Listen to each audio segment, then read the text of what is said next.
કેવલ મુક્તિના દાતા નથી બીજાને કહેવાતા રે, સાચે સાચું કહેશું હરી રાખે.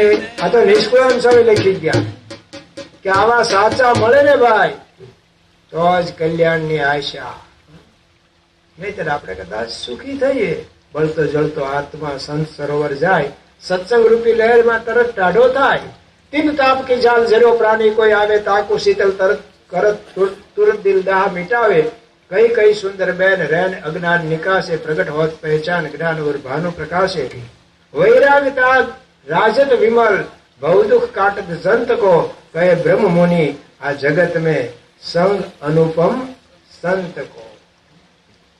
એ કોઈ કથા વાર્તા કરીને આપણને સંતોષ પમાડે, શાંતિ પમાડે, પણ કલ્યાણનો તો આ ભગવાન કે ભગવાનના સંત મળે. પ્રભુ પ્રગટ પ્રમાણ રે, કાતો એને મળે લે કલ્યાણ રે. મળે પ્રભુ પ્રગટ પ્રમાણ રે, કાતો એના મળે લે કલ્યાણ રે. એહ વિના કોટી ઉપાય રે, આત્યંતિક કલ્યાણ ના થાય રે. આ બધું નિષ્કર્ષ લખતા ગયા છે આપણા માટે, અને આપણે એ જગ્યા આવી ગયા છીએ જ્યાં ભગવાનનું પ્રગટપણું છે. ઘણા એવા જૂના પાછા કુવા થઈ જાય, પછી પાણી જતું રહ્યું હોય તો ઊંડા જતા રહેવાય. નારી ગામ છે ભાવનગર ની બાજુ, હવે ભાવનગરમાં આવી ગયું. પણ હા, આટલી કથા સાંભળી થોડાક આગળ આવો એમ કે. હા, કથાનો અર્થ શું ને, આગળનો આવો તો સરસ. તો નારી ગામ એના દાડમ ને જમરૂખ ને વખણાતા હતા, પણ અત્યારે તળ ખારા થઈ ગયા. એક જમાનો હતો એના ફળ વખણાતા હતા, ફરિયાદકાના વખણાતા હતા ફળ, પણ તળ ખારા થઈ જાય. નવું પાણી આવ્યું નહીં, ઉલેચે જ રાખ્યું તે દરિયાના પાણી પછી આમ જોર કરે તે બધા તળ ખારા થઈ ગયા અને બગીચા હુકાઈ ગયા. હવે ફેક્ટરીઓ થશે. તો એમ હોય તો ખરું, પણ અત્યારે ભગવાન પ્રગટ હોય એ કાર્ય ઉપરથી ખબર પડે કે આવું કાર્ય. એક ભાઈ મને કે સ્વામી આજે 25-26 વર્ષે છોકરો મારી સામે બોલ્યો, હું સમજો મારી હારે બોલ્યો, સારું થયું ને.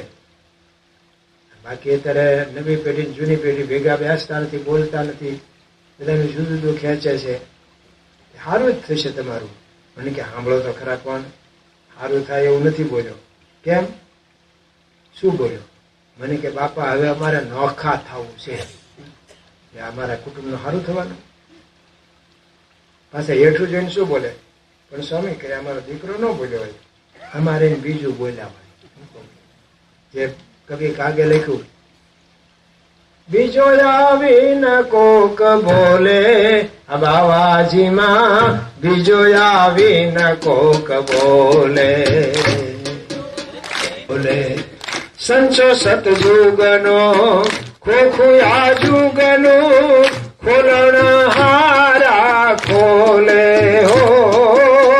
સંચો સતયુગનો ને ખોખુયા જુગનો, અક્ષર વિનાયકે વેણ ના ઉચરે, મુખ મંદિરિયાઈ ખોલે બાવાજીમાં. આ યોગીજીમાં બીજો, એ યોગીજીમાં બીજો. 79 સાલ હતી. બાપા પ્રમુખ સ્વામી મહારાજ સારંગપુરમાં હતા. અમે તો દીક્ષા લઈ લીધી હતી. મને ખબર પડી કાગ બાપુ ધામમાં ગયા કે હું બાપાને રૂમમાં સમાચાર આપવા ગયો, તો બાપાને કોઈ સમાચાર આપી દીધા હતા, પણ બાપા એ વખતે આ બોલ્યા હતા. બાપા કે કાગ બાપુ ઉપર યોગીજી મહારાજની દ્રષ્ટિ પડી ગઈ કે યોગીજી મહારાજને ઓળખી ગયા. નહીતર જન્મજાત તો ચારણ એટલે માતાજીના ઉપાસક હોય ને હોય જ, પણ પછી પાછા ભગવાન રામના ઉપાસક જ્યારે કોઈ રામાયણના એવા કથાકાર નહોતા ત્યારે કાગ બાપુની દર અઠવાડિયે એક વખત રેડિયો પર રામાયણની કથા અચૂક આવતી હતી. આજે પણ આકાશવાણી પાસે 100 કલાકનું રેકોર્ડિંગ કવિ કાગનું છે. એટલે રામચંદ્ર ભગવાનના ઉપાસક પણ પાછા યોગીજી મહારાજના યોગમાં આવી ગયા અને યોગી બાપાની દ્રષ્ટિ બાપા કે એમના પર પડી ગઈ. યોગી બાપાને ઓળખી ગયા અને એમણે લખ્યું, નામનો જી પ્રતાપ મટી જાય ત્રિવિધિના જોને તાપ, જોગી તારા નામનો જી પ્રતાપજી, સ્મરણ દર્શન સ્પર્શ ચિંતન એના જ મૂલય માપજી, તારી દયાના મૂલ કેટલા, તારી દયાના મૂલ કેટલા તો માપી શકાય નહીં માપ, જોગી તારા નામનો જી પ્રતાપજી, કાગજી વડે વાળ્યો કસોટો સમાવવા સંતાપજી, સારંગપુરમાં મળ્યો સાધુ મને, સારંગપુરમાં મળ્યો સાધુ, હવે ભવે ભવનો ઈ બાપ, એજી મારે ભવે ભવનો બાપ, જોગી તારા નામનો પ્રતાપજી. હવે મારે બીજો કોઈ બાપ નહીં, યોગી બાપા એ જ મારા બાપા અને ભવે ભવના આવે. હવે એમને હું મૂકવું નહીં. તો જો દ્રઢતા થઈ ગઈ. એને લખ્યું બીજો આવીને કોઈ બોલે, આ યોગીજી મહારાજ બહારથી આપણને યોગીજી મહારાજ બોલતા લાગે છે પણ એમાં રહીને ભગવાન બોલે છે, એમાં રહી ભગવાન કામ કરે છે. એમ વર્તમાન કાળે મહંત સ્વામી મહારાજ, પ્રમુખ સ્વામી મહારાજ ને આપણે બધાએ દર્શન કર્યા, અનુભવ્યા. અહીંયા પધારેલા છે પ્રમુખ સ્વામી મહારાજ. એક વાત, હું 1976 સાધુ થવા જે આવ્યા ને ત્યારે યુવકમાં દેવપ્રસાદ સ્વામી સાથે પ્રસાદ વિતરણમાં મેલાણ આવવાનું થયું અને અહીંથી અમને ગાડામાં મૂકવા આવ્યા હતા. પછી આગળના ગામ કાળા તળાવ કે એમ ત્યાંથી અમે દરેડથી કે એમ ગાડામાં અહીંયા આવ્યા હતા. બધા ગાડામાં ફરતા હતા. પણ જો પ્રમુખ સ્વામી મહારાજને આપણે અનુભવ્યા અને વર્તમાન કાળે મહંત સ્વામી મહારાજ, એમાં ભગવાન હોય ને એ જ કાર્ય કરતા હોય તો જ આવા કાર્ય થાય. આ છોકરાઓ નહીતર સંસ્કૃતના શ્લોકો ગોખે કોઈ, પણ જો અહીંયા બેઠા છે ગોખે તો 315 શ્લોક. ક્યાંય ગયા અમારા વાળા છોકરાઓ, લાખ્યાણી વાળા ઉભા થાવ, એ છોકરાઓ બે ભાઈ ઉભા થાવ. હા, જો આ 315 કેદુના શ્લોકો કડકડાટ બોલી જાય અને આવા ભાવ તાલિકાઓ બધા બેસો. હવે આ ભાષા ને, હા, હવે તો પહેલું ધોરણ ભણે છે, ભણી રહ્યો તો એને આ 315 આ અને કારિકાના 565 એટલે 880 શ્લોક બોલી ગયો છે, ગોખી ગયો મુખપાઠ. અને અત્યારે રોજ 315 પાછો બોલી જાય. હવે પહેલું ધોરણ ભણતો કોક તો હજી ભણવા જ નથી ગયા. 3 વર્ષની અંદરના છે એ 315 શ્લોક એને ગોખ્યા. એવા 15,000 બાલ બાલિકાઓએ આ કર્યું. જો સ્વામીએ સંકલ્પ કર્યો. બાકીની તરફ અત્યારે આ બાળકો ટેલિફોનમાંથી નવરા થાય, મોબાઈલમાંથી, એનું એ જ બધાના ઈષ્ટદેવો તો આપણે આ જ થઈ ગયા. એ લઈને જ બેસવાનું થાય. કોનો ક્યારે શું આવે કઈ નક્કી નહીં. એટલે એમાંથી બાળકો નવરા ન થાય, એના બદલે આવું બધું કાર્ય થાય. અમેરિકામાં આવું અક્ષરધામ થાય, એમાંય વિઘ્ન આવ્યું હતું. 150 કારીગરો આપણાથી વિહાણા એટલું જ નહીં, બીજા એ ચડાવ્યા અને આપણું એ ખુરશી મૂકી દે ને ક્યાં 2-3 વખત પડી. આપણે કઈ યોગી બાપા જેમ નથી ધીરજ. તો 150 કારીગરો રિહાણા તો ખરા, આપણે સામે કેસ માંગ્યો. એમાં આપણા સંતો, આપણા હરિભક્તો બધાને સંડોવ્યા. અને ભાઈ આ તો અમેરિકા, હાથ જોડાવી દે કોઈને પણ, એવા બધા કાયદા કાનૂન. હવે આ મંદિર કેમ પૂરું કર્યું? અને મહંત સ્વામી મહારાજ પાસે જ્ઞાનપુર બેઠ એમ કે કે આપણે 2023 તો ઉદ્ઘાટન કરવું છો, પ્રતિષ્ઠા કરવી છે. એટલે ભાઈ આ કારીગરો હોત તો 2027 થાય એમ હતું. આ બધા પાણા આવીને પડ્યા છે ને, એને લાઈનસર ગોઠવવામાં 2 વર્ષ લાગે. કંપનીને એકને કોકને કીધું તો એ કે 2 વર્ષ થાય મારે, અને આ કેમ 21 લખે ને કે 23 પ્રતિષ્ઠા કરવી. પણ કેમ થાય? કે આપણા હરિભક્તોને બોલાવી લો. પણ હરિભક્તોને આવું થોડુંક આવડે? આપણા હરિભક્તો જાત જાતનું બધું આવડતું હોય, પણ પથ્થરનું કામ ને થર ઉપર થર ગોઠવવો લાઈનસર, અને સહેજ જો ખામી પહેલામાં આવે તો ઉપર જતા તો શિખર આમ થાય. આપણા હરિભક્તો, અમારે કોકા દાદા ત્યાં અમે લાતી બજાર રહેતા હતા ને, હરિમંદિરે ત્યાં સેવા કરવા આવ્યા. આહિર મોટી મૂછો, શરીર મોટું, તળાજાથી. મને કે હું સેવા કરવા. મેં કીધું આ કઈ સેવા છે એની?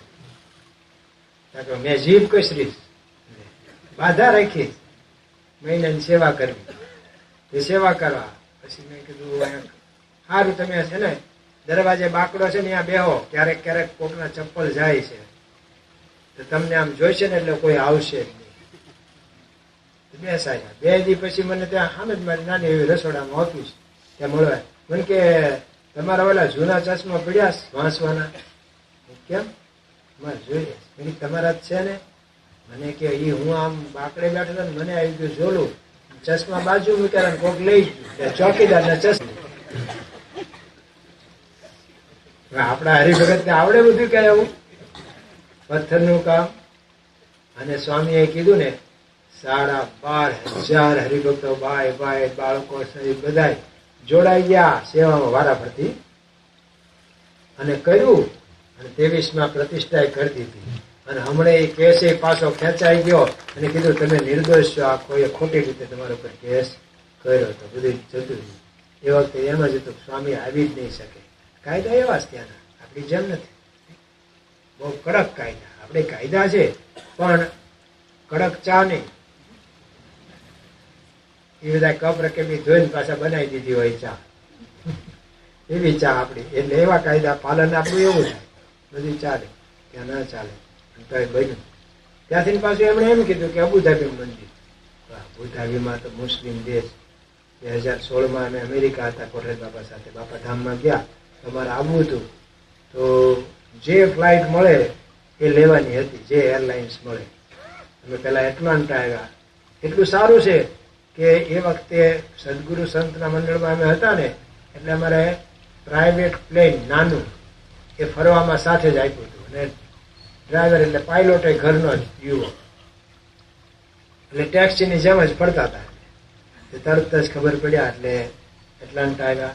ત્યાંથી કતાર એરલાઇન્સ પહેલી મળતી હતી, એમાં લીધું. કતાર ઉતર્યા, મુસ્લિમ દેશ. પૂજા કરવાનો દિવસ બદલાનો હતો એટલે પૂજા કરવાની હતી. પછી નાવું ક્યાં? એરપોર્ટમાં જ. હરિભક્તોને ખબર પડી ત્યાં રહેતા હોય, આમ કપાળમાંથી ઇલેક્શન લોકો એવું ન હોય, કંઠી બહાર ન દેખાડાય. એ આવ્યા, એમણે કીધું સ્વામી અમને તો કોઠારી બાપાનો લાભ મળે, પણ અહીંનો કાયદો છે કે આ તો એરપોર્ટ એ ઇન્ટરનેશનલ કહેવાય, પણ એરપોર્ટની બહાર ભગવું કપડું ન એલાવ. તમે એરપોર્ટની બહાર ન નીકળી શકો, એનો કાયદો છે. હવે જે દેશમાં ભગવું કપડું ન એલાવ ત્યાં અત્યારે સાધુ રહે છે કાયમ માટે. અને મંદિર અને મૂર્તિ તો એ લોકોનું મોટામાં મોટું પાપ શું ગણાય? તો મૂર્તિ પૂજા એ મુસ્લિમો મોટું પાપ ગણે સૌથી. ત્યાં આપણે મૂર્તિઓ પધરાવી. તે સ્વામીએ પાછું કાગળ લખીને આપ્યો છે જ્ઞાનપુરથી કે રાજા રખવાળા થશે, રખવાળી કરશે, પરચા થશે, તમે નહીં માનો એવા 100 પરચા થશે, અને મંદિર થશે ને થશે. ભૈયા પ્રતિષ્ઠા કરી દીધી. અને રાજાના ભાઈઓ, સેક્રેટરી, મિનિસ્ટરો એ બધા હાજર રહે. એ પોતે ગાડીમાં ફેરવે બાપા, એ હાથ આપે આમ ચલાવવા માટે મોહનસિંહ મહારાજ. અને એક બાજુ વડાપ્રધાન હાથ આપે, આપણા નરેન્દ્રભાઈ મોદી. અને જય જયકાર થયો. કેમ થાય? નહીતર આપણે શું કે ગયા વર્ષે આયા તો આ બાથરૂમ હજી એવું ને એવું જ છે કે શું રિપેર કરવું છે પણ મેળ નથી ખાતો. મને કીધું મુકેશભાઈએ કે રિનોવેશન કરવું છે મંદિરનું, અને ખવડોય થઈ ગયો પાછો. જરૂર કરતા એમ એટલો ખવડોય થઈ ગયો, બધું થઈ ગયું. તો આપણે ઘરમાં આવું નથી થતું. બાર હાંધીએ ત્યાં તેર તૂટે તો સારું, તેવી તૂટે છે. 11 વધારે તૂટે છે. અને અહીંયા બધા જરા પરચા ન ધાર્યા હોય એવા બધા કાર્યો થાય છે. કેમ? આપણે કે પાણી ચડાવો નથી આવતું, કે સમય લાઈટ નથી એટલે હમણાં મોટર ચાલુ નહીં થાય, તો બધું લાઈટના આધારે આ બધા કામ કરે છે. એની જેમ ભગવાન ભેગા છે એટલે ચડતો ને રંગ છે. આ તો 50-60 વર્ષ પહેલા, 60 ઉપર યોગીજી મહારાજ વિદ્યાનગર છાત્રાલયમાં બોલ્યા હતા કે 500 વર્ષ જવા દો, દુનિયાનો એક પણ દેશ એવો નહીં હોય કે જ્યાં સ્વામિનારાયણ ભગવાનનું ભજન ન થતું હોય, મંદિર ન હોય. એ વખતે બધાને એમ કે આપણને બળ આપવા માટે એવી બધી વાતો કરે છે. અહીંયા કાંઈ ટિકિટના મેળ નથી ખાતા. શાસ્ત્રી મહારાજને ટ્રેનની ટિકિટ કઢાવી દીધી, આણંદ સ્ટેશને જાય ને ગામમાં જાય, સ્ટેશને કોઈ મળે નહીં. ત્યાં ટ્રેન આવી જશે, વળી કોઈક મળી ગયું, બોટાદની સ્ટેશનની ટિકિટ કઢાવી દીધી. યોગીજી મહારાજને હકા બાપુની કે અમે એકવાર ટ્રેનમાં ચડી ગયા, એમણે કે કોઈક રસ્તામાં મળી જશે ને એની પાસેથી લઈને ટિકિટ લઈ લઈશું. કોઈ ગોંડલ પહોંચ્યા ને કોઈ મળ્યું નહીં. મળ્યો ટીસી મળ્યો. તે પછી તો કે અમે ત્યાં બેઠા ને હકાભાઈ મોકલ્યા મંદિરે, ત્યાંથી પૈસા લઈ આવ્યા, દંડ ભર્યો અને પછી અમે છૂટ્યા. હવે એવું હોય ત્યાં કે દુનિયામાં 5 ખંડમાં મંદિરો થઈ જશે. અત્યારે થઈ ગયા. દુનિયાના 5 ખંડમાં મંદિરો સાધુ રહ્યા છે. એટલે આપણે ન જોયું હોય એવું બધું આમ જોતા જ જઈએ છીએ. આ શતાબ્દી મહોત્સવ ઉજવાણો તો કે સ્વયંસેવકો કેટલા? કે 80,000. એક બહારથી આવેલા વક્તા સંત બોલેલા કે બીજાનો મેળાવડામાં કોઈ 80,000 ન આવે, 8,000 ન હોય. અહીંયા સ્વયંસેવકો 80,000. અને હમણે કાર્યકરનો ઉત્સવ થયો, શું કે ષષ્ઠી પૂર્તિ શું હતું? સુવર્ણ મહોત્સવ. તે લાખ કાર્યકરો ભેગા થયા. અને યોગીજી મહારાજ કે અહીંયા 5 જણા આખો દિવસમાં આવે છે. ત્યાં ગોંડલ મંદિરે દર્શન. એક વખત તો બસ આવી એનું વર્ણન લખે છે કે આજ તો સમયા જેવું લાગતું હતું, ઉત્સવ હોય એવું. કેમ? 20 જણા આવ્યા હતા આજ તો. એને બદલે અત્યારે બધે હકડાશ પડે. સુરેન્દ્રનગરમાં એક શિખરવત મંદિર તો હતું જ, ત્યાં બીજું કરે છે. ત્યાં સુરતમાં એક તો હતું જ અને બીજું. બધે એવી જરૂરી સત્સંગ વધતો જાય છે. દેખાડે છે કે અહીંયા ભગવાન હાજરા હજુર છે, પ્રગટ છે. અને આવા પ્રગટના યોગમાં આપણે બધા આવ્યા છીએ. એટલે આવો સત્સંગ ફાલે ફૂલે સાધુ થતા જ જાય છે, વધતા જ જાય છે. ભક્તિ સ્વામી આપણે સાધુ થયા કેટલા હતા? 124મો નંબર છે. એ શાસ્ત્રી મહારાજના વખતના બધા હતા હયાત. અને અત્યારે એના કરતા બસ આ બધું થાય છે. બધું છે, ભગવાન પ્રગટ છે, પણ આપણે ન રહી જઈએ એટલું કરવાનું. એટલે ઘણા શું પાછા સ્ટેશને ઉતરે, ભજીયા ખાવાનું, ગાંઠિયા લેવાનું, ત્યાં ટ્રેન ઉપડી જાય અને રહી જવાય. એટલે આપણે ન રહી જઈએ યોગ્ય ઠેકાણે, એકદમ ચોક્કસ ઠેકાણે આપણે આવી ગયા છીએ. હવે થોડીક આળસ મૂકીને ખબરદાર થવાનું, જાગૃત થવાનું. અને આપણા યોગમાં જે કોઈ આવે એનું ભલું થાય એવું ઈચ્છવું. ક્યારે ભલું થાય? જો આ સત્સંગના માર્ગે આવે તો. એક તો જો આપણે સત્સંગમાં આવ્યા તો વ્યસનમાંથી તો બચ્યા જ નહીં. નહીતર માવાનું અત્યારે શું હોય છે? એક માવો પેલો ખાય છે એના હાસુ બોલો 15 વાળા મને કીધું 20 કિલો હેઠે નહીં મળતા, કે મોટા શહેરમાં એવું છે. હા, રાજકોટ બાજુ મોટા શહેરમાં તો વધતું જ જાય. તો 5 માવાની ટેવ પડે તો રોજ હોના તો ખરજ ને. અને પછી દવાખાને જવાનું એ મોટો ખર્ચ. એમાંથી આપણને ઉગાડી લીધા. તો જો આપણે ઉગરી ગયા છીએ તો હવે આપણે કોકને ઉગારો તો ઋણ ચૂક્યું કહેવાય. તુજ સંગે કોઈ વૈષ્ણવ થાય તો તું વૈષ્ણવ સાચો, તુજ સંગે કોઈ વૈષ્ણવ થાય, તો તું વૈષ્ણવ સાચો. તારા સંગનો રંગ ન લાગે, તારા સંગનો રંગ ન લાગે, ત્યાં સુધી તું કાચો વૈષ્ણવ નથી થયો તું રે. સિદ્ધ ગુમાનમાં ઘૂમે. હમણાં આપણને એજન્સી આપે તો કે 10 જણને સત્સંગમાં લાવશો તો આવો તમને લાભ થઈ. ધારો કે સરકાર જ આવું કરે કે આપણે નશાબંધીને આપકારી મોટો ખાતું ખર્ચ કરીએ છીએ, એને બદલે જો આ સત્સંગી જો થતા જાય ને બધા, તો આ વ્યસન દૂષણ ને બધું જતું રહે, અનિતિ જતી રહે. તો સરકાર જ કે જો તમે નિયમિત આવશો સભામાં અને 10 જણને તમે કેપને લાવશો તો પછી તમારું લાઇટ બિલ માફ કરી દઈશું. તો બધા પ્રયત્ન કરે કે લાઇટ બિલ મોટું આવતું હોય છે.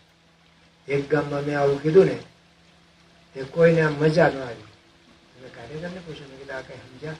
મને કે તમે ન સમજ્યા, તમે લાભ જ એવો કીધો ને કે લાઇટ બિલ. મેં કીધું લાઇટ બિલ ઓછું કે મને કે અમારા ગામમાં કોઈના લાઇટ બિલ આવતું જ નથી. બધા ડીસી લાઈન છે, ડાયરેક્ટ જોડા લંગરિયા. એટલે બીજું કઈક કીધું હોત ને તો બધાને મજા આવે. પણ જો આ લૌકિક લાભ એ જો આપણને દેખાડે તો આપણને કામ કરવાની ધગશ આવે. અને એમાંય કે અત્યારે મંદીમાં તો આ જ કરાય. જો 10 આટલું મળતું હોય તો 20 પછી બીજું કઈક ગેસમાં મફતમાં આપશું. તો કદાચ એક દ્રષ્ટાંત કે સમજાવવા માટે કીધું, પણ આપણે કરવાનું છે. અમારે ત્યાં કાલે મેં વાત કરી હતી કે એક દશરથસિંહ સાવ નાનો માણસ હતો પણ કમાણા. અત્યારે ટોટલી બધું સત્સંગ અર્થે સત્સંગનો કેમ વધારો થાય એના માટે જ બધું કાર્ય કરે છે. બીજો દિનેશભાઈ ગઢાળી આવ્યો હોય એવું લાગે છે. ટોટલી બધાને સત્સંગ કરાવવા પોતે જ ખર્ચ કરે. બસું બાંધીને લઈ જાય, મંદિરોના દર્શન કરાવે, સ્વામી બાપાના દર્શન કરાવે, બધાને પૂજા પાઠ. ત્યાં અત્યારે એના ગામમાં થળસરમાં મંદિર નથી તો દર અઠવાડિયે નિશાળમાં જ સમૂહ પૂજા રાખાવે છે. અને નિશાળમાં જ સમૂહ પૂજા થાય છે. અને માણસ રોકે પગારદાર આ બુક પાઠ કરાવવા માટે, બાળ સભા કરાવવા માટે આવું કરે છે. કદાચ આપણે એટલું બધું ન કરીએ પણ વર્ષે 1-8 જણને તો આપણે સત્સંગમાં લાવીએ, એ સુખી થશે, બીજું કાંઈ નહીં. આપણે જેમ સુખી થયા બધા ખ્યાલ પત્રમાંથી બચ્યા એમ એનું પણ થાય. તો આજે પાટોત્સવ છે, આપણે બીજી તો કઈ ભેટ ધરવી, પણ આવો એક સંકલ્પ કરીએ કે આ 13 વર્ષ થયા છે ને, 13મો પાટોત્સવ, 14મા પાટોત્સવમાં ભાષા આપણે એવું કરીએ કે અહીંયા આના કરતા ડબલ સંખ્યા હોય જ. અમને ત્યાં કાળા તળાવમાં તો કાલે હતું ગામ ધુમાડો બંધ. એક દિવસ માટે બધા ધુમાડો બંધ રાખ્યો હતો. ગામ ધુમાડો એટલે બધાને જમવાનું રાખ્યું હતું, એટલે કોઈને ઘરે ધુમાડો નહીં.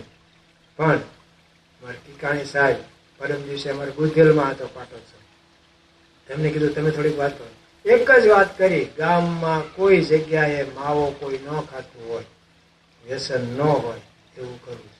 દર વર્ષે એ વૃક્ષો રોપાવે, પોતા તરફથી આપે છે, આંબા બીજું બધું આપે છે કે એમે કરીને બધા લોકો સુખી થાય.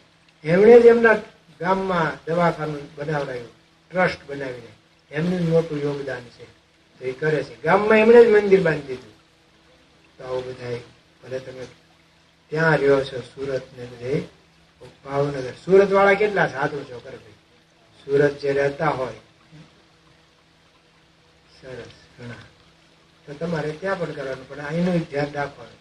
અને પાટોત્સવમાં દિવાળી ઉપર તો અહીંયા આવવાનું અને એકાદા સગાવાલાને લાવવા. મહારાજ સ્વામીના ચરણોમાં પ્રાર્થના કરીએ કે ગામની પણ ખૂબ સમૃદ્ધિ વધે, સંપ વધે, નિર્વ્યસની બધાય બને. નહીતર ધીરે ધીરે પછી તમે ગામડે આ તો તમે સત્સંગી છો, છેલ્લા તમે તમારે તો બ્રેક વગરની ગાડી. કોઠારી સ્વામી આવે છે કે ત્યાં સુધી ચાલુ રાખ. તો હવે એ વ્યસન મુક્તિની વાત કરશે, એટલે હું નથી કરતો. પણ હવે ગામડામાં વધતું જાય છે. જ્યારે એક ગામમાં પ્રસાદીનું ગામ છે, મોટું તીર્થસ્થાન આપણું છે, તોય ત્યાં વાત સાંભળવા મળી હતી કે અહીંયા બધાએ પ્રયત્ન કરીને ગામમાં માંસ ન વેચાય એને પ્રબંધ કરેલો. પણ કે પાછા આ દિવાળી આવે છે ને બધા, ત્યારે પાછું ચાલુ કરાવી નાખે છે. અને જે વેચે છે ને એ કે અમારા ધર્મવાળાને મળતું નથી, એટલું તમારા ધર્મવાળા ખાય છે. અને ભાવ એટલો વધારી દે છે કે અમે લઈ ન શકીએ, અને વાડીઓમાં જઈને બસ આ જ થાય છે. તો એવું ન થાય, એ ધ્યાન રાખવું જ પડે. એટલે પેલા મૂછુના આમ આંકડા રાખતા હતા ને તો આખો દી પાછા આમાં કરવું જ પડતું હતું ને. મહંત મહારાજ તો કે એક વધુ એક જગ્યાએ ક્યાંક કથા કરતો હતો, અને એક ભાઈ આગળ જ બેઠા હતા, અને આખી કથામાં આમ જ ચાલે. આમાં મને થયું કે એની સ્વિચ ક્યાં છે, બંધ ન થાય. તો જો મૂછોને હારી આમ ભરાવદાર આમ કરવા માટે આખો દી આમ આમ કરવું પડે, આમ કરવું પડે. તો સત્સંગ એમણે રે ભાઈ, ઘસાઈ જાય. જો બે ધ્યાન થઈએ, ખટકો ન રાખીએ, એટલે તો આપણે ત્યાં યોગીજી મહારાજે બાળ પ્રવૃત્તિ શરૂ કરી. આમ યોગીજી મહારાજ કેવા લાગતા? હાવ ભલા ભોળા લાગતા તો, કાંઈ જગત ની ખબર. એમણે બાળ પ્રવૃત્તિ, યુવા પ્રવૃત્તિ, રવિ સભા એમણે આપી.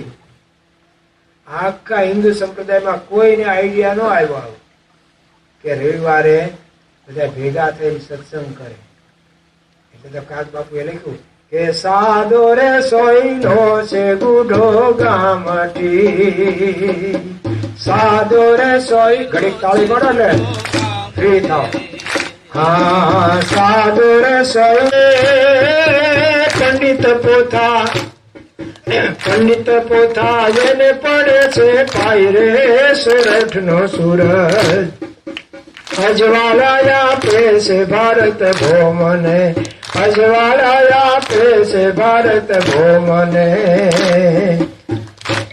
આવ સાદો સોયલો ગુડો ગામઠી, એવા યોગીજી મહારાજ. પણ તો ભગવાનનું સ્વરૂપ ને, એમણે આ શરૂ કરાવ્યું. એમાંય તમારે સુરતમાં યોગીજી મહારાજ મુંબઈ થી અટલાદરા પધારતા હતા, અને ટ્રેનમાં નીકળવાના હોય ને અગાઉથી બધા કાગળ લખી નાખ્યો કે આ ટ્રેનમાં નીકળવાના છીએ. એટલે બધા જ્યાં જ્યાં સત્સંગીના ગામ હોય એ બધા સ્ટેશને દર્શન કરવા આવે. એમાં સુરતમાં આવેલા 3 જણા હતા ઉત્સાહમાં કે બાપા કોઈ આવતું નથી, 3 જણા જ આવે છે. આજે અત્યારે અમે 3 આવ્યા ને, 3 જણા ભેગા થઈએ છે, તો હવે બંધ કરી દઈએ. યોગી બાપા કે ગુરુ 3 જણા તો આવે છે ને, ચાલુ રાખો, સત્સંગ વધશે.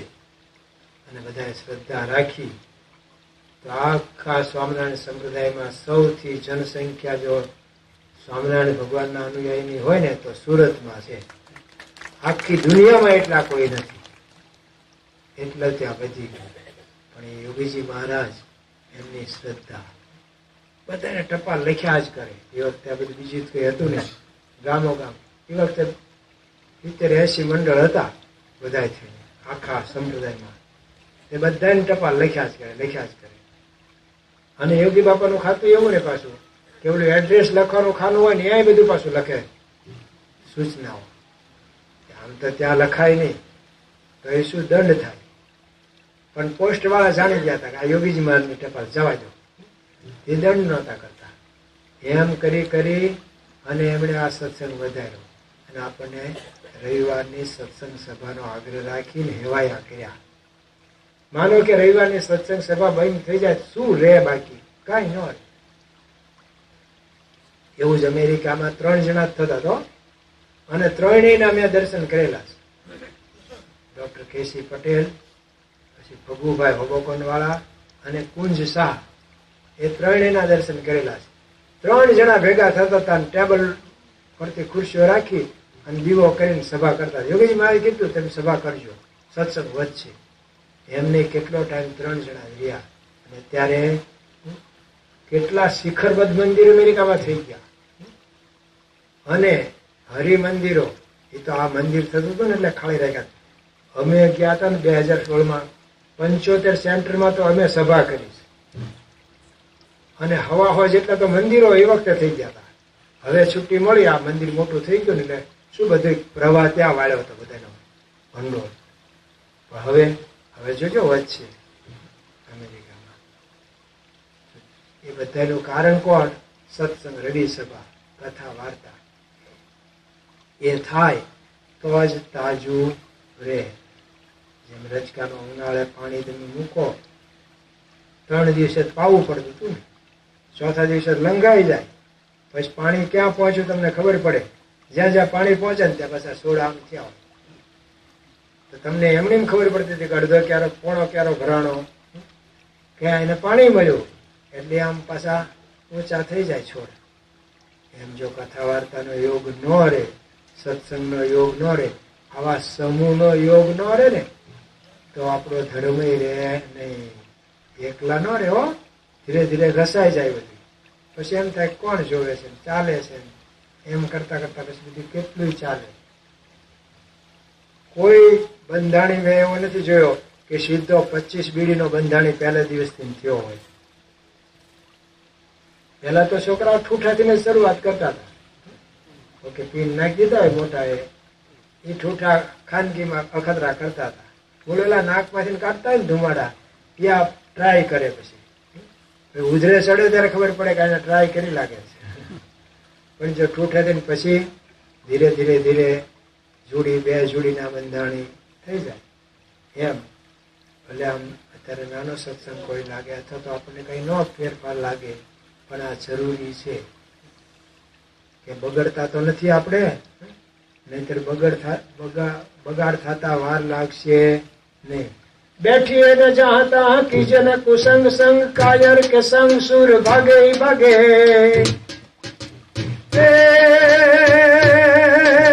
बैठिए न चाहता किजन कुसंग संग कायर के संग सुर भागे भागे. काजल की कोटरी में जैसो ही जतन करो काजल को दागवा लागे लागे. जीरे काजल को दागवा लागे लागे. देखिए के बागन में फूलन की बासन में कामी के संग काम जागे जागे. कहत बिहारी कहे कवि कहत बिहारी लाल ऐसो ये हमारो ख्याल इतने में एक फंद जागे जागे. મહારાજે પ્રથમ 18નું વચન સમજાયું. ગમે તેવો હોય દ્રઢતા વાળો એને ભૂલાવે. ગુણાધ્યાન સ્વામી કે તીરે કરીને લવિંગ વિંધી શકે એવો આટોકાળ હોય. લટકતું બાંધ્યું હોય ને લવિંગ, કેટલાક ને તો દેખાય. પેલા રાત્રે ગાય કે વીજળીને ઝબકારે પાનબાઈ મોતી પરોવો, નહીતર અચાનક અંધારા થાય. ઓલો દિવસે ડોબાઈ નો ભાળતો હોય, રાત્રે કેમ નો પરોવે? પણ કે છે કે લવિંગ તીરે કરીને વિંધી નાખે એવો આટોકાળ હોય. પણ પવન તીરને ફગવી નાખે, ન પડી શકે નિશાન. ગમે તેવો તરિયો હોય પણ ભમરી થતી હોય તો ડૂબાડે જ. એમ ગમે તેવી દ્રઢતા વાળા આપણે હોઈએ ને, અમે તમે બધા. પણ જો ઉતરતો સંગ, ઉતરતા દેશકાળ સેવીએ તો એની અસર થયા વગર રહે જ નહીં. જો કોરોના વખતે કેમ બધા શીકલા બાંધ્યા હતા ને, જે આપણે બળદને બાંધતા હતા ખેતરમાં, મોઢે માસ્ક પહેર્યા હતા ને, એમાં એક પીઆઈ હતા કે આપણે એવું કઈ નહીં. દવાખાને દાખલ થવું પડ્યું ત્યારે ખબર પડી કે બાંધ્યું હોત તો સારું હતું, સલામતી માટે હતું. બધા આપણે ક્યાં કરી જવા હાથ ધોતા હતા કે આખો દિવસ કેટલી વખત હાથ ધોતા હતા. જે કાંઈ નહોતા ધોતા એ હાથ ધોતા થઈ ગયા હતા. પણ નિયમ આપણા માટે છે. એમ આપણે જો દ્રઢતા રાખીએ, સારો સંગ સેવીએ, સારું વાતાવરણમાં રહીએ તો આપણો સત્સંગ રહે. અને જો ઉતરતું સેવીએ તો પછી ગમે તેવો મહારાજ પ્રથમના 18માં કહે ગમે તેવી દ્રઢતા વાળો હોય તો એનું ઠેકાણું રહે નહીં. રાવણના વધ પછી વિભીષણને ગાદી સોંપી છે. વિભીષણ કે મારે પધરામણી તો કરાવવી જ છે. મારા ભાઈએ ભલે અંદર ન આવવા દીધા, હવે મારે તો પછી જ ગાદી પર બેસવું. પેલા ભગવાન તમે પધારો, કારણ કે એને ખબર હતી કે આ ભાઈએ શું બધું કર્યું હોય, એની વિધિ કરવી પડે પવિત્રતા માટે. ભગવાન કે મારે આવવું નથી. કાલે સવારે કોઈ કેમ કે પછી લંકામાં કહેવાય તો થોડું ઘણું લાયલા જશે ને, હોવાનું લાયલા જ હોય, મારે આવવું નથી. તો સારું, તમે નહીં તો તમારા ભાઈ લક્ષ્મણભાઈ મોકલો, કે એને હું ન કહું, એને જવું હોય તો એ જાય, હું ના ન પાડું, હું આવી ન પાડું. ત્યાં લક્ષ્મણજીને થોડુંક મનમાં થયું કે ભાઈબંધ બધા પૂછશે કે તમે લંકામાં ગયા તો અંદર જોયું શું હતું, તો કહેવા તો થાય ને, આ બાને જવાય પ્રસાદ પધરામણી કરવા. તે પધરામણી કરવા ભાઈ ગયા અને કીધું તું રામ ભગવાને કે જો બહુ રોકાતો નહીં, તરત જ આવતો રહેશે. અને ઓલાએ આગ્રહ કરીને રાજ સિંહાસન પર બેસાડ્યા, રાવણના સિંહાસને. ત્યાં મતી ફરી ગઈ. તો શાસ્ત્રો લખે છે. અને એ કે આ કોના નગારા વાગે છે? વિજયના. કેમ? ભાઈના, રામચંદ્ર. કોણ રામચંદ્ર? વિભીષણને ખબર પડી ગઈ કે આવી નથી બોલતા, ભાઈની ગાદી બોલવા માંડી.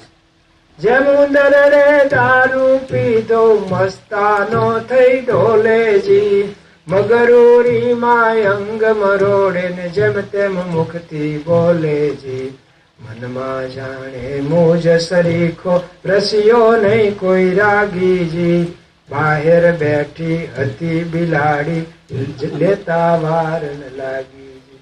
તો ગમે ત્યારે આવે પાછું, તારે કામ હોય ને ભાઈ, એની મજા છે. 9 વાગે ને એની મજા પાછા, એટલે બધા જોવે ક્યાં ગયો એની મજા છે. વગાડે એની કરતા ક્યારેક 9 વાગે ને એની મજા. તો કે છે દેવાનંદ સ્વામી કીધું જેમ ઉંદરડે દારૂ પીધો. મને વિચાર આવ્યો કે હારું ગુજરાતમાં દારૂબંધી છે તો ઉંદરડાને કેવી રીતે મળી ગયું? હું કઉ છું કે ગુજરાતમાં દારૂબંધી છે પણ ગુજરાતમાં દારૂ બધે જ છે, ગામો ગામ મળે જ. તો કોક પીતો તો એનો પીવા આ ગયો, એના વડીલોએ ના પાડી ન પીવાય, કે આ પીધો ના એને, એ તો માણસ છે એને ખબર ન પડે, આપણને તો આપણે ઉંદર છીએ કઈ યાર રાખ. આપણું પીધો પછી તોય વડીલોએ કીધું હવે કોઠી પાછળ આવતો રે નહીં તો ઉપાડી જશે. કોણ? બિલાડી. કોણ બિલાડા? મારી નાખું બિલાડા આવે તો. હવે ઉંદર નહોતો બોલતો, અંદરનો દારૂ બોલતો તો. એમ હવે લક્ષ્મણજી નહોતા બોલતા, ગાદી બોલતી હતી. જો ગાદી જેને મળે ને એ પછી બહુ અઘરું છે. નહીં અસ જનમાં કો જગ માઈ, પ્રભુતા પાઈ જાહી મધનાઈ. નહીં કો જનમાં અસ જગ માઈ, પ્રભુતા પાઈ જાહી મદનાઈ. એનો ભાવ ભજવે તો પછી ઉતારી લીધા બાવડું ખેંચે. પછી લક્ષ્મણજી હું કેમ આમ બોલ્યો? તમે નહોતા બોલ્યા, એ ભાઈની ગાદી બોલી. એટલે કુસમ કરીએ ને કોઈ નો ઠેકાણું રહે નહીં. ગમે તેવી દ્રઢતા વાળો હોય ને એની દ્રઢતા ભાંગી નાખે. એકાદ વખત બચી જઈએ પણ જો કાયમ યોગ રાખીએ ને તો ઠેકાણું રહેશે નહીં. એટલે કાયમ આ સત્સંગનો યોગ. એટલે યોગીજી મહારાજ કીધું કે અઠવાડિયે તો એક વખત સત્સંગમાં આવવું. પાછા પ્રમુખ સ્વામી મહારાજ કે તો યોગી બાપાના વખતમાં આવું ટીવી બધું નહોતું એટલે એમ કીધું. પણ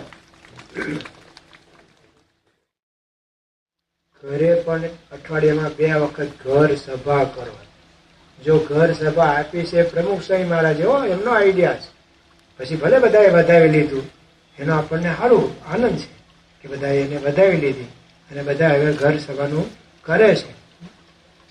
તો આમ આપણે આ સત્સંગનો જેટલો યોગ રહે એટલે જ આપણે ઉગરીશું. અને મને કહી ગયા હતા ભાઈ કે કોઠારી સ્વામી આવે ત્યાં તમારે ચાલુ રાખવાનું છે. હવે એ આવી ગયા છે. ના ના, હા લઈ લીધો. હવે ક્યાં 2-3 હા તો લઈ લીધા. હવે શું એને ઓલા કેવા આવ્યા મળવા તરત બેહેરા દળવા, તો હા તો લેવા દે પણ લઈ લીધા છે હવે.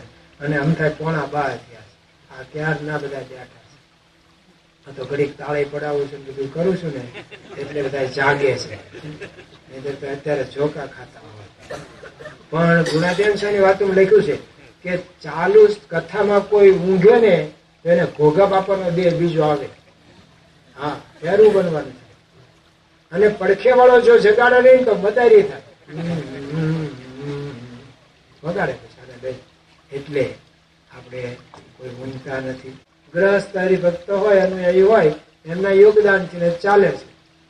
એવું અહીંયા આજે છે અમારા ત્યાં હવાર સાંજે પાછું નાની વાવડી જવાનું, અને ત્યાં આ સ્વામી તો આવવાના નથી કારણ કે એમનું પૂર્વાસરનું ગામ છે અને ત્યાં તો મારે જ ખેંચવાનું છે. એટલે અત્યારે એ ખેંચે સારું. શ્રી સ્વામિનારાયણ ભગવાન.